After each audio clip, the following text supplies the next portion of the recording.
강병규 기자. 네. 이국종 집도의 저는 오늘 방송 준비하면서 강병규 기자가 오늘 열심히 취재하더니 새로운 내용을 많이 밝혀냈습니다. 이국종 집도의가 빚이 8억 원이나 됩니까? 네, 그래서 제가 이 2011년도에 네. 손태균 선장을 이제 구출 작전을 하고 이제 치료를 할 때, 제가 사실 기자 생활을 안 하고 있었을 때여서 이제 언론으로 접했는데, 그때 후송비를 모두 자기가 지불하겠다. 그렇게 해서라도 구해내겠다라고 얘기를 한 적이 있었어요. 그래서 돈이 많은 사람인가라고 생각하고 있었는데, 네. 사실 이 자세한 자초지종을 취재하다 보니까 이 후송비가 4억 4,800여만 원 정도가 들었고, 예. 그래서 이제 결국 외교부가 돈을 내주기로 했지만, 이 정도로 이제 본인이 빚을 질 정도로 환자를 좀 후송하거나 환자를 케어하겠다라는 좀 마음이 어느 정도 의지가 있었다라고 좀 보여지는 대목이거든요. 예.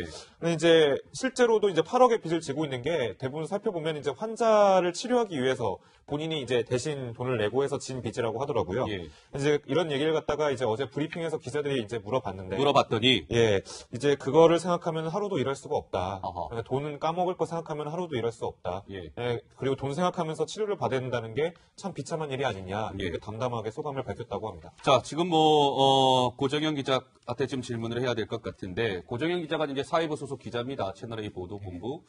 어제 보도본부 사회부 기자 중에 또 한 사람이 이국종 집도의랑 어렵게 통화가 됐습니다. 여기에서는 3시간 동안 격정 브리핑을 한 것보다 그 기자와의 통화에서는 굉장히 더 경로를 했다는데 그 뒷얘기 좀 해줄까요?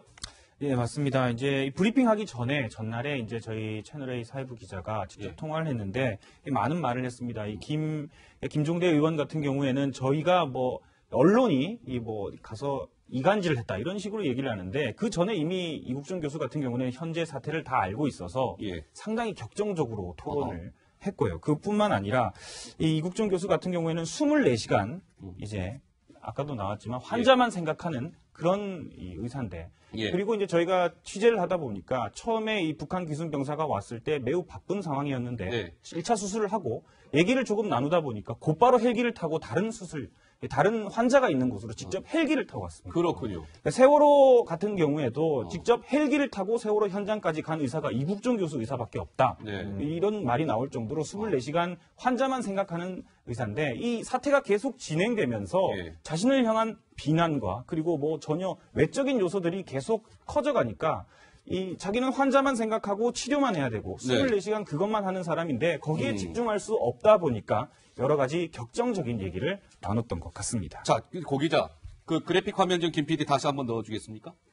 이 얘기는 좀 짚고 넘어가야 될 것 같아서 다시 한번 좀 보겠습니다. 자, 고 기자, 지금 저 얘기는 뭐예요? 우리 그 사회부 기자랑 이국종 집도의가 통화하는데 좀 말이 격하죠. 그럼 자기가 수술하라고 하세요 등등의 얘기가 나오는데 저건 어떤 전후 맥락 속에서 나온 얘기죠? 예. 그러니까 이 김종대 의원이 자신을 향해서 비난적인 글을 올리자. 그러면 자기가 수술하라고 해라. 석선장 때부터 한두 번도 아니고 사람 이렇게 못 살고 말이다. 이렇게 얘기를 했고요. 이게 이국종 교수 같은 경우에는 그간에 여러 가지 외압을 받았고 그다음에 또 이 자기뿐만 아니라 근처 병원, 네. 경쟁 관계에 있는 병원의 의사들로부터 여러 비난을 받았기 때문에 그렇군요. 여러 가지 스트레스가 쌓여 있었던 것 같습니다. 그래서 기자가 편안하게 질문을 하니까 좀 과격한 언사를 섞어가면서 예. 대답을 했습니다.